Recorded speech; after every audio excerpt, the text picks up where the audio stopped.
It started at Coalescence Singapore in 2070, 10 years after the disaster, after virus 6115 began its spread, after the dead began to walk the earth.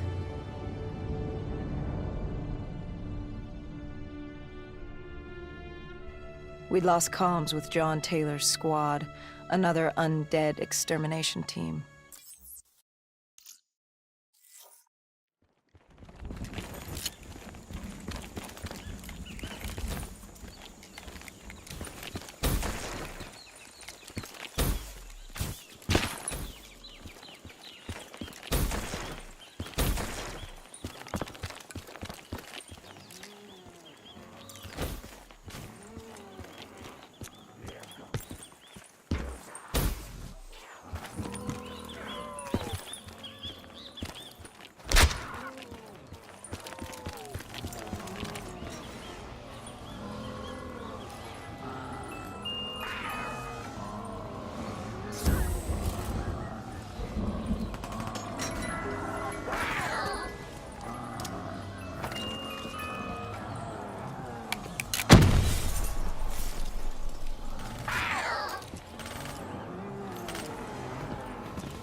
We should have known that the ASP was in place. If we were gonna bring it down, we'd need to disable his shield and find a rocket launcher. Hendricks had a bad feeling about this. He wasn't the only one. I knew we shouldn't be there.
Coalescence.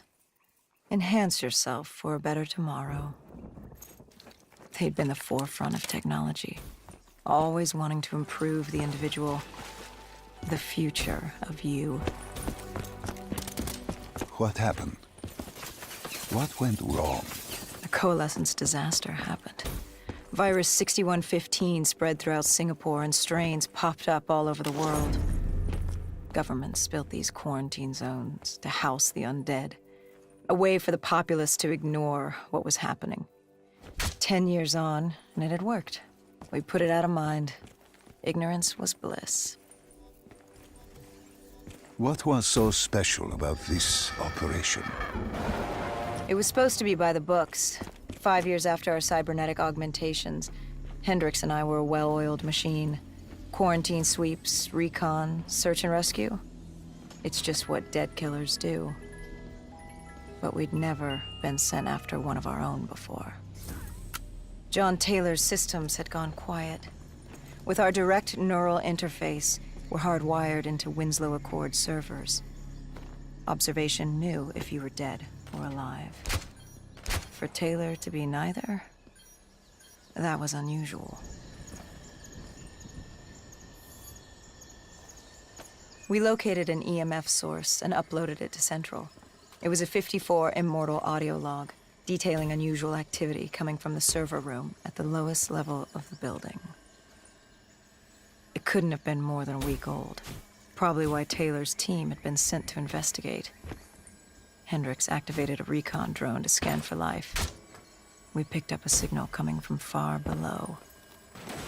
As we stood there in the atrium, I felt like Alice. And we were about to jump down the rabbit hole.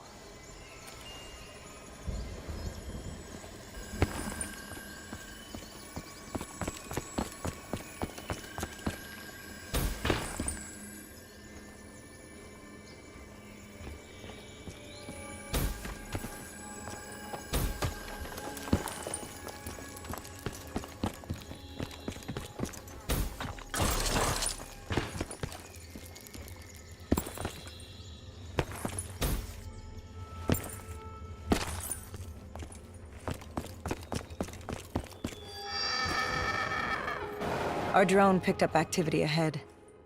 We should have known we weren't alone down here.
When man fled the virus, they left behind thousands of active robots.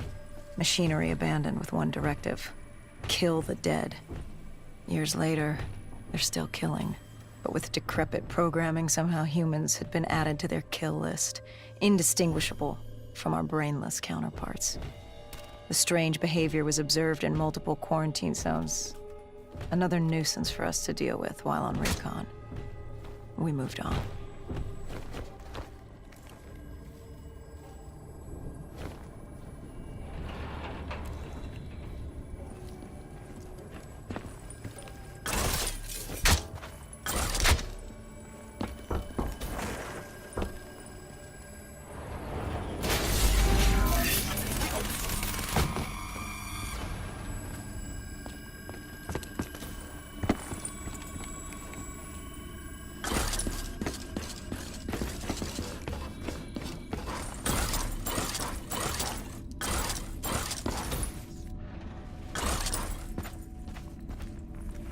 We reached the silo's floor, but the signal came from lower still, below coalescence.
Did you have any inkling of what waited for you? No.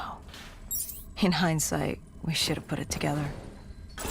But the fact of the matter, that day was supposed to be like any other.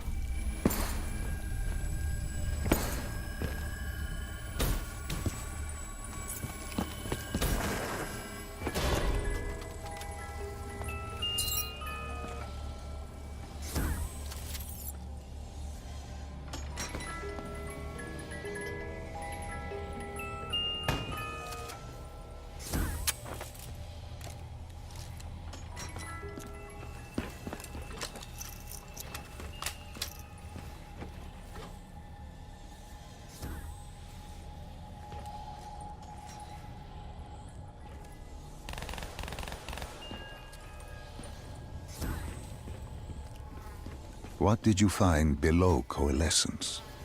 A CIA black project. Project Corvus. Unknown to the world, and unknown to most people in the know. As off the record as it got. A redacted footnote in Langley's history book. Part of me wishes we just turned back. Why? It would have been easier. For me. For Hendricks. For the world. Is it such a bad thing? To want to be blissfully ignorant in the face of daunting adversity? We didn't have a choice. Those who find fate thrust upon them rarely do.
The human testing lab.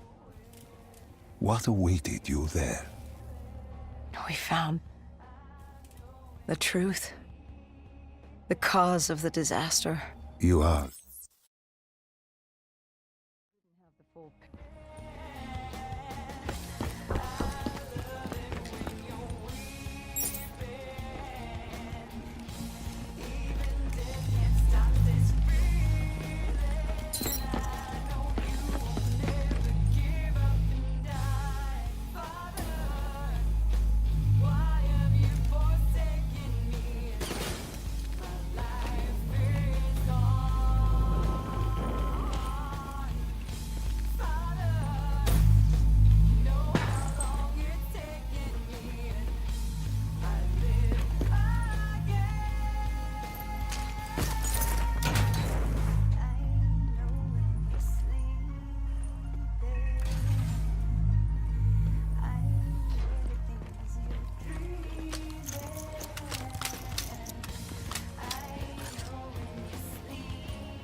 When you found the server room, did you have any idea what you would uncover?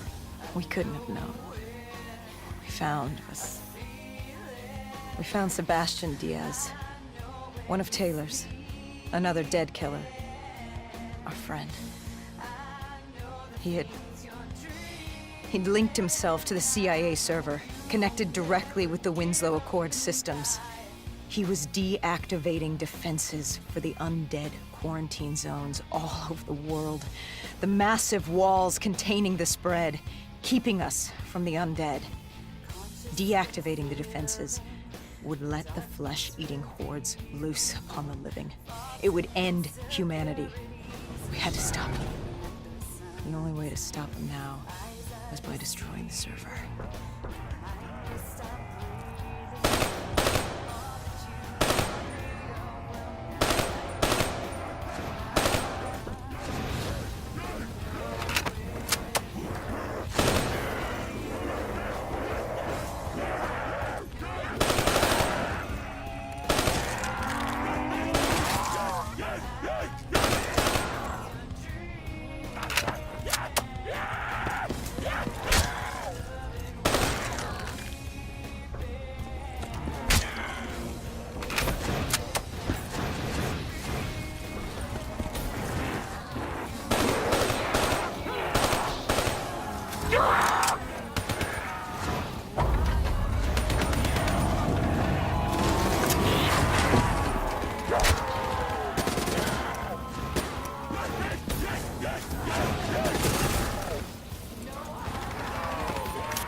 You killed him.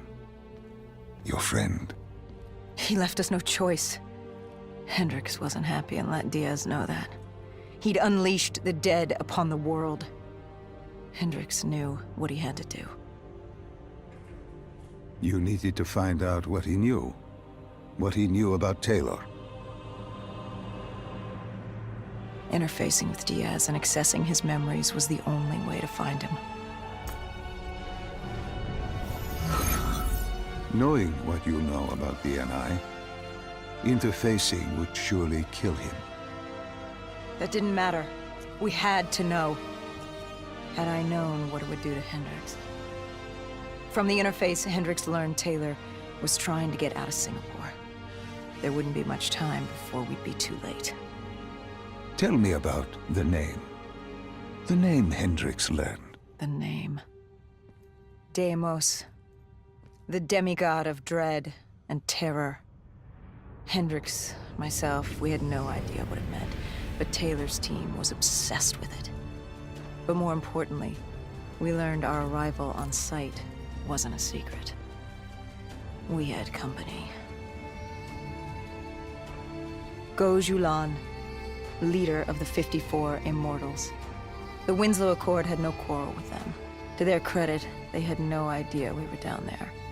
Had they known... well, I'm not sure things would have gone any differently. The Immortals had worried for years about another outbreak. This was the final straw, and contamination was a risk they weren't willing to take. They blew the supports and let the ocean flood the building. We needed to haul ass and get the hell out of there.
We needed to get out of there before the whole building collapsed. Hendricks had an idea. Flood the lab and let the water pressure jettison us out. Our lungs could take it. He just needed time to open the door.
And what happened then? All right, Salim. I told you how this began. Now tell me why. How do I stop Deimos if I'm dead? Your body is dead, but your mind remains alive. I'm connected through your direct neural interface in your subconscious. To save humanity, you must open the portal. With your body gone, the only way to do this is to train your mind. Train my mind? Relive the events preceding your last. Only then can you alter them, change them. This... Now this is insane. Let me show you. Think back to when you first met Taylor.